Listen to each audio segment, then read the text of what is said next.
আমাদের তেজপাতা হিসেবে ব্যবহার করছে। নওশাদের নেতৃত্বে এই মুহূর্তে প্রচুর মানুষজন, মুসলিম সম্প্রদায়ের মানুষজন তারা অবস্থান করছে উমিদ পোর্টালে ওয়াকফ সম্পত্তি নথিভুক্ত ধরনের সরলীকরণ।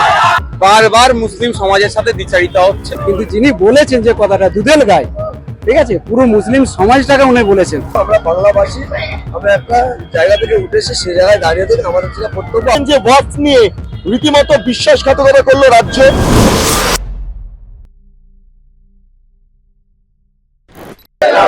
রাজ্য ওয়াকফ বোর্ড এবং পশ্চিমবঙ্গ ওয়াকফ বোর্ডের একদম সামনে যে বিল্ডিংটা রয়েছে সেই বিল্ডিং এর সামনে ছবিটা আমি দেখাচ্ছি আপনাদের। নওশাদের নেতৃত্বে এই মুহূর্তে প্রচুর মানুষজন, মুসলিম সম্প্রদায়ের মানুষজন তারা অবস্থান করছে। ওয়াকফ নিয়ে বিশ্বাসঘাতকতা রাজ্য সরকার করলো। দীর্ঘদিন ধরে আমরা দেখেছি এই কলকাতা রাস্তা অবরুদ্ধ হয়েছিল ওয়াকফ নিয়ে। অন্যদিকে দাঁড়িয়ে বিভিন্ন জায়গাতে মালদা মুর্শিদাবাদের সাম্প্রদায়িক অশান্তি বাঁধলো। কেন না তৃণমূল কংগ্রেস ওয়াকফের বিরোধিতা করছে এবং সেক্ষেত্রে দাঁড়িয়ে সিদ্দিকুল্লাহ চৌধুরী তিনি পথে নেমে গিয়েছিলেন। কিন্তু আজকের দিনে দাঁড়িয়ে আমরা দেখতে পেলাম রাজ্য সরকার মেনে নিল ওয়াকফ আইন এবং তারই প্রতিবাদে এই মুহূর্তে ওয়াকফ বোর্ডের দিকে মিছিল করছেন নওশাদ সিদ্দিকী সহ সংবিধান বাঁচাও মঞ্চ বা এখানে আমরা দেখতে পাচ্ছি রাজ্য ওয়াকফ বোর্ডের ডেপুটেশন এবং সেখানে সমস্ত যারা রাজনৈতিক ব্যক্তিত্বরা রয়েছেন তাদের উপস্থিতি আমরা চাক্ষুষ করতে পারছি। তারা ওয়াকফ বোর্ড পর্যন্ত যাবেন এবং সেখানে গিয়ে ডেপুটেশন দেবেন। তার আগে নওশাদ সিদ্দিকী আজকে এসেছিলেন, যেই টিপু সুলতান মসজিদ আছে সেই মসজিদে তিনি গিয়ে যারা ইমাম রয়েছেন তাদের সঙ্গে সাক্ষাৎ করেন, দেখা করেন। আমি একবার সামগ্রিকভাবে ছবিটা দেখাবো এখানে, যে এই যে মানুষগুলো তারা পথে নেমেছেন একটাই কারণে, কারণ রাজ্য বিশ্বাসঘাতকতা করলো। আমি এখানে দেখতে পাচ্ছি ডেপুটেশন কমিটি এখানে খুব ইম্পর্টেন্ট উল্লেখ রয়েছে যে এই পোর্টালে ওয়াকফ সম্পত্তি নথিভুক্তকরণের যে সরলীকরণ ও সময় বাড়ানোর দাবি, এই মূলত এই দাবিটা রাখা হচ্ছে।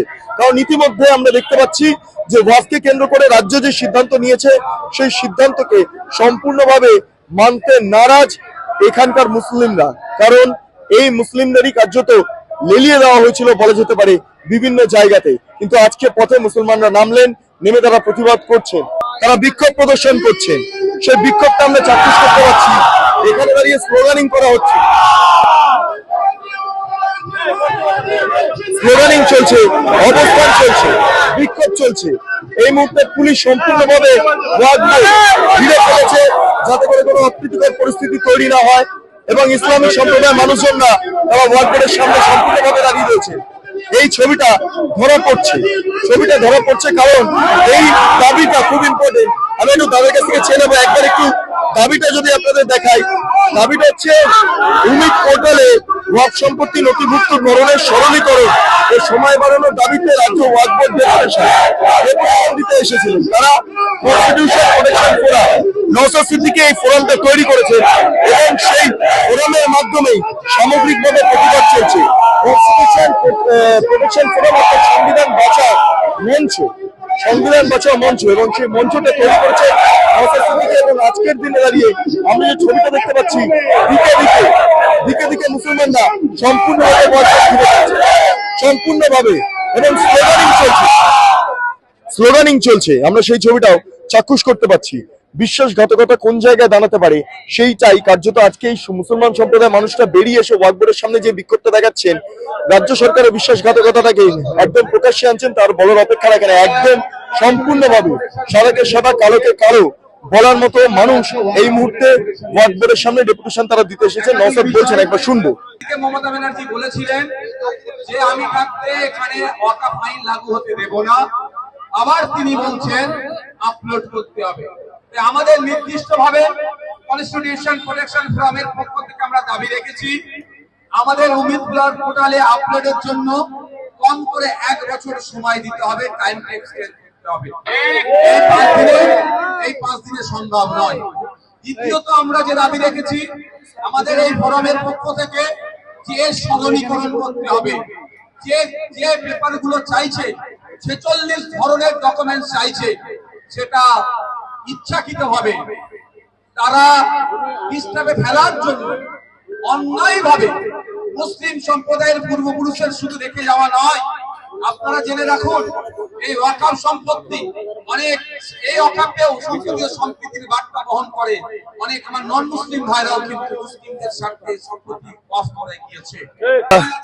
সরাসরি দেখলাম সামগ্রিকভাবে ছবিটা এই মুহূর্তে যে নওশাদ সিদ্দিকী তারা ডেপুটেশন দিতে যাচ্ছেন কনস্টিটিউশন প্রোটেকশন ফোরামের তরফে, এবং যারা মুসলিম সম্প্রদায়ের মানুষজন যারা এই ওয়াকফের বিরোধিতা করে এবং রাজ্য সরকারের সিদ্ধান্তের পরিপ্রেক্ষিতে দাঁড়িয়ে তারা এই মুহূর্তে ওয়াকফ বোর্ড ঘেরাও করে রেখেছেন, সম্পূর্ণভাবে সামনে অবস্থান করছেন। নওশাদ সিদ্দিকী তিনি বক্তব্য রাখলেন এবং এই যে পোর্টালে আপলোডের বিষয়টা সেটা একটু সময়সীমা বাড়ানোর জন্য এই মুহূর্তে কার্যত একটা আবেদন করা হলো এবং সেই আবেদনটা যাবে ওয়াকফ বোর্ডের কাছে। আপনারা ওয়াকফ নিয়ে প্রতিবাদ করছেন, এই মানে রাজ্য সরকার যেটা করলো, প্রথমে তারা বিক্ষোভ দেখালো, রাজ্যের মন্ত্রী সিদ্দিকুল্লাহ চৌধুরী তিনি বিক্ষোভ দেখালেন, ওয়াকফ মানছি না মানবো না, সব ঘুমিয়ে পড়েছে তো। হ্যাঁ, ওনারা তো সব ঘুমিয়ে পড়েছে আর আমরা এইদিকে কষ্টের মধ্যে পড়ে রয়েছে। তাহলে লাভটা কি হলো? আপনাদের তেজপাতা হিসেবে ব্যবহার করা হচ্ছে, মানে রান্নায় দেওয়া হয় কিন্তু খাওয়া হয়। আমাদের তেজপাতা হিসেবে ব্যবহার করছে, আগামী দিনে ওনারা তেজপাতা হিসেবে ব্যবহৃত হবে। মুখ্যমন্ত্রী বলছেন মুসলমানরা দুধেল গাই, এই শব্দটাও তিনি ব্যবহার করেছেন। আজকের দিনে দাঁড়িয়ে ওয়াকফ হলো না, মানে ওয়াকফকে এইভাবে ব্যাখ্যা করা হলো, পোর্টালে তোলা হচ্ছে। আরেকটা বিষয় মনে থাকবে আপনাদের, সিএ হলো, এখানে বললে এসআইআর হতে দেবে না, কিন্তু এসআইআর হলো, এই সত্য ঘটলো, তাহলে লাভটা কি হলো? দেখুন, একটা মুখ্যমন্ত্রী মমতা বন্দ্যোপাধ্যায়ের যে কথা, এই কথাটা ওনার কাছ থেকে আমরা সেটা পাওয়ার উপযুক্ত নয়, কিন্তু যিনি বলেছেন যে কথাটা দুধেল গায়, ঠিক আছে, পুরো মুসলিম সমাজটাকে উনি বলেছেন। সেই কারণে আমরা আজ প্রতিবাদে পথে নেমেছি, আগামী দিনে এই সরকার আমরা উল্টে দিতে চাই। আমি একটু সামগ্রিকভাবে ছবিটা দেখাবো, কারণ এখানটা খুব ইম্পর্টেন্ট ভাবে আমরা মিছিলটা চাক্ষুষ করতে পারছি। পুরো সেন্ট্রাল এভিনিউ জুড়ে এই মুহূর্তে মিছিল চলছে এবং সেখানে সাধারণ মুসলমান সম্প্রদায়ের মানুষ তারা পথে নেমেছেন। তবে একটু আপনার কাছে আসবো, যে বারবার আমরা দেখতে পাচ্ছি মুসলমানদের ভোট ব্যাংক হিসেবে এ রাজ্যে ব্যবহার করার একটা প্রয়াস চালানো হচ্ছে। সিএ হতে দেবো না, সিএ হলো, ওখানে দাঁড়িয়ে ওয়াকফ আমরা মানছি না, ওয়াকফ হলো, অন্যদিকে দাঁড়িয়ে এসআইআর মানছি না, এসআইআর হলো, তাহলে কি লাভটা হচ্ছে? লাভ তো কিছু হচ্ছে না, উল্টে মানুষের বিপদে ফেলার চেষ্টা করছে। বর্তমান রাজ্য সরকার এটা ব্যবসায় পরিণত করেছে, ব্যবসা হচ্ছে, রাজ্য সরকারের ব্যবসায় হচ্ছে রাজনীতি। আপনারা কি ভোট ব্যাংক, শুধু ভোট ব্যাংক? হ্যাঁ, আমাদেরকে ভোট ব্যাংক হিসেবে ভোট ব্যাংক হিসাবে আমাদের ব্যবহার করেছে। আর মুসলমানদের এখানে যতক্ষণ আমরা আমরা ওদের এখানে মমতাকে ভোট দিয়ে 14 তোলায় তুলেছিল, আজ আমরা 2026-এ মমতাকে দেখিয়ে দেবো যে 2014 তোলা থেকে নিচে কেমন লাভাত হয়। আমি একবার দেখাবো, পুরো মিছিলটা দেখাচ্ছি। সেন্ট্রাল এভিনিউ জুড়ে এই মুহূর্তে মিছিল এবং যারা রয়েছেন ইসলামিক সম্প্রদায়ের মানুষজন তারা একটাই কথা বলছেন, তাদের তরফে একটাই বক্তব্য যে সামগ্রিকভাবে আমরা ভোট ব্যাংক হতে চাই না। সেই কারণের জন্য স্লোগান। আমার ভিডিও জার্নালিস্ট সিদ্ধার্থ পুরো ছবিটা দেখাচ্ছে। বেঙ্গল লিবার্টির পর্দায় আপনারা দেখতে পাচ্ছেন লাইভ ফুটেজ এবং সেখানে দাঁড়িয়ে আজকের দিনে দাঁড়িয়ে দেখতে পাচ্ছি ডেপুটেশন কপি। ডেপুটেশন দিয়ে কি লাভ হবে? আদৌ লাভ হবে ডেপুটেশন দিয়ে? ডেপুটেশন দিয়ে লাভ হবে কিনা আমি একবার জেনে নিচ্ছি। বলছি ডেপুটেশন দিয়ে কি কিছু লাভ হবে? আপনারা যাচ্ছেন, দেখুন, লাভ হবে কি হবে না সেটা পরের কথা, কিন্তু আমাদের কর্তব্য, আমরা বাংলাভাষী, আমরা একটা জায়গা থেকে উঠে এসে সে জায়গায় দাঁড়িয়ে থেকে আমাদের যেটা কর্তব্য, আজকে আমরা মনে করি আমাদের দিক দিয়ে নওশাদ সিদ্দিকী না এসে একটা শাসক দল করেছে, আজকে বিজেপি বিরোধী জায়গায় আছে, সেই জায়গায় দাঁড়িয়ে থেকে এই বিলের প্রতিবাদটা বিজেপি করা দরকার ছিল, সেই জায়গায় দাঁড়িয়ে থেকে আজকে আমরা এই করছি। হয়তো সেন্ট্রাল এভিনিউ জুড়ে এই মুহূর্তে মিছিলটা চাক্ষুষ করছি। আমি একবার দেখাবো, নওশাদ সিদ্দিকী তিনি রয়েছেন একদম মিছিলের শেষ প্রান্তে। এই ছবিটা সাধারণত দেখা যায় না। কোনো এক নেতা যিনি গোটা বিষয়টাকে লিড করছেন তিনি একদম পেছনের সারিতে হাঁটছেন এবং বারবার একটাই বিষয় উত্থাপন করছেন যে ওয়াকফ নিয়ে রীতিমতো বিশ্বাসঘাতকতা করলো রাজ্য। এর পাশাপাশি রাজ্য বলছে সিএ হতে দেব না, তারপর সিএ হলো, রাজ্য বললে এসআইআর হতে দেব না, এসআইআর হলো, রাজ্য বারবার বলছে যে ওয়াকফ আমরা মানি না, কিন্তু ওয়াকফ হলো। সবটা মিলিয়ে নওশাদ সিদ্দিকী পথে এবং ওয়াকফ বোর্ডের দিকে যাচ্ছেন প্রতিবাদ করতে, প্রতিরোধ করতে, কিন্তু বারবার একটা বিষয় যে তেজপাতা হিসেবে নাকি মুসলমানদের এ রাজ্যে ব্যবহার করার প্রয়াস চালানো হচ্ছে, এটা কি আপনারা মেনে নিচ্ছেন? বারবার মুসলিম সমাজের সাথে দ্বিচারিতা হচ্ছে। শুধু মুসলিম সমাজ নয়, সাথে সাথে দলিত সমাজের সাথে হচ্ছে, আদিবাসী সমাজের সাথে হচ্ছে, শিক্ষিত সমাজের সাথে হচ্ছে, চাকরি প্রার্থীদের সাথে হচ্ছে, সরকারি কর্মচারীদের সাথে বারবার দ্বিচারিতা করে যাচ্ছে রাজ্য সরকার, আর যার পরিচালনার দায়িত্ব মমতা ব্যানার্জি কাঁধে তুলে নিয়েছে। এই যে এই ওয়াকফ নিয়ে যেটা করলো রাজ্য সরকার, সেটা কি 26-এ কিছু ফল হবে? দেখুন, মাদ্রাসা মসজিদ ঈদগাহ সম্পত্তিকে যেভাবে বকলমে বেহাত করার জায়গায় নিয়ে গিয়ে দাঁড় করালো মমতা ব্যানার্জি, ইফেক্ট তো পড়বেই। কারণ মমতা ব্যানার্জি বলেছিলেন যে তিনি এই রাজ্যে ওয়াকফ সংশোধনী আইনকে লাগু হতে দেবে না। ফলে যারা মোতাওয়াল্লি তারা অনেক নিশ্চিন্তে ছিল যে আপলোড করার প্রয়োজন নয়। হঠাৎ করে তিনি বলছেন আপলোড করতে হবে এখন। এই শর্ট পিরিয়ডে 46টা কালাম আছে ওর মধ্যে, যেখানে আয়াতন, দৈর্ঘ্য, ভ্যালু কত, এই সব সেখানে কোশ্চেন ওখানে উল্লেখ করা আছে। তার উত্তর কিভাবে দেবে শর্ট পিরিয়ডে? এখানে তাহলে অনেক সম্পত্তি হাতছাড়া হতে পারে। সেই জন্য আমরা ওয়াকফ এই উমিদ পোর্টালের সরলীকরণের জন্য এবং টাইমকে বাড়ানোর জন্য আমরা এবং আরো বেশ কিছু বিষয় নিয়ে আজকে আমরা ডেপুটেশন দিচ্ছি। একদিকে দেখা যাচ্ছে যে ইসলাম সম্প্রদায়ের মানুষ ক্ষুব্ধ হয়ে যাচ্ছেন, হুমায়ুন কবির তিনিও এই সমস্ত বিষয় নিয়ে ক্ষুব্ধ হয়ে পড়েছেন, ফলে এইটাকে রাজনৈতিকভাবে কিভাবে ব্যাখ্যা করবেন? দেখুন প্রত্যেকটা বিষয়ে রাজনীতি জড়িয়ে আছে, রাজনীতি ছাড়া কোনো বিষয় নেই। রাজনীতির জন্য আজকে অ্যামেন্ডমেন্ট অ্যাক্ট হচ্ছে। ভিন্ন সমাজের ধর্মীয় সম্পত্তি আছে, রিলিজিয়াস এন্ডোমেন্ট আছে, তাদের ক্ষেত্রে দেখুন এই ধরনের কোনো ধরনের নেই। আর যেটা হচ্ছে মুসলিম সমাজের ক্ষেত্রে মুসলিম ধর্ম অনুসারী তাদের এগুলো চাপাচাপি হচ্ছে, ফলে এগুলো তো একটা জায়গাতে থেকে যাচ্ছে, পলিটিক্স জড়িয়ে আছে।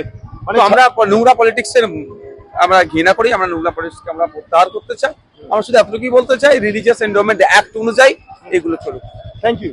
আমার সঙ্গে ছিলেন নওশাদ সিদ্দিকী, আইএসএফ এর ভাঙড়ের বিধায়ক। তার পাশাপাশি গোটা মিছিলকে তিনি লিড করছেন। আমরা সরাসরি দেখতে পাচ্ছি একদম মিছিলের পেছনের সারিতে এক নেতা তিনি হাঁটছেন এবং অন্যদিকে দাঁড়িয়ে এই মুহূর্তে ওয়াকবোর্ডের দিকে ঘুরছে মিছিলটা।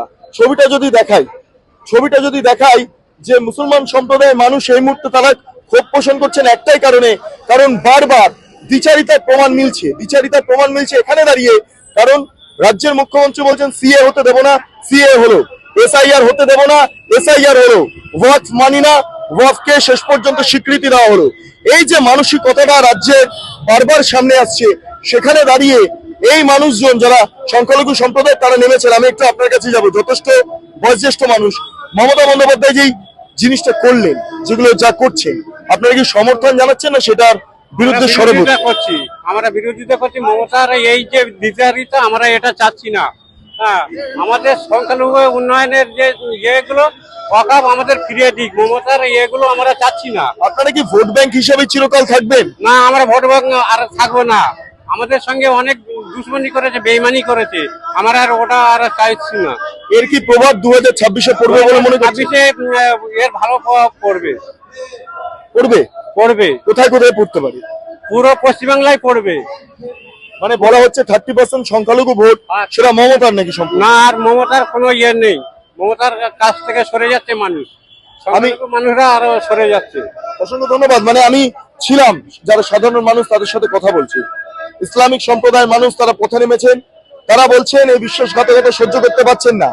আজকের দিনে দাঁড়িয়ে যে গোটা পশ্চিমবঙ্গ জুড়ে মুসলিমদের কেবলমাত্র ভোট ব্যাংক হিসেবে ব্যবহার করা হচ্ছে, সেটা বারবার বলছেন এবং সেটা আগামী দিনে হতে দেওয়া যাবে না, সে বিষয়টা উল্লেখ করছেন।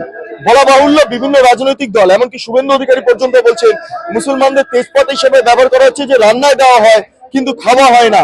সেরকমই মাঝে মধ্যে মুসলমান সম্প্রদায়ের মানুষদের বারবার বলা হচ্ছে দুধেল গাই, কখনো বলা হচ্ছে তারা ভোট ব্যাংক। কিন্তু এই মানুষগুলো কি কেবলমাত্র ভোট ব্যাংক বা দুধেল গাই? তারা তো পশ্চিমবঙ্গের বাসিন্দা, তারা ভারতের নাগরিক, তাদের একটা আলাদা সম্মান রয়েছে, তারা সরকার নির্বাচিত করে। তারা ভোট ব্যাংক হিসেবে বা তেজপাত হিসেবে কেন থাকবেন? তারা দুধেল গাই হিসেবে কেন থাকবেন? তারা সমস্ত কিছুই তাদের হাতে রয়েছে, আমাদের হাতে রয়েছে, সর্ব ধর্মের মানুষের হাতে রয়েছে। কিন্তু আজকের দিনে দাঁড়িয়ে এই বিশ্বাসঘাতকতাটা কেন, তা নিয়ে প্রশ্ন বিস্তর। আপনারা এতক্ষণ ধরে দেখছিলেন বেঙ্গলি বাতি। চ্যানেলটি ভালো লাগলে লাইক করুন, সাবস্ক্রাইব করুন, শেয়ার করুন, বেল আইকন ক্লিক করুন, www.bengalibati.com, সেখানে ক্লিক করুন। সমস্ত খবর আপনাদের জন্য সাজানো রয়েছে স্বাধীন, কাঁচিহীন এবং গেরিলা সাংবাদিকতার পাশে দাঁড়ান। অসংখ্য ধন্যবাদ।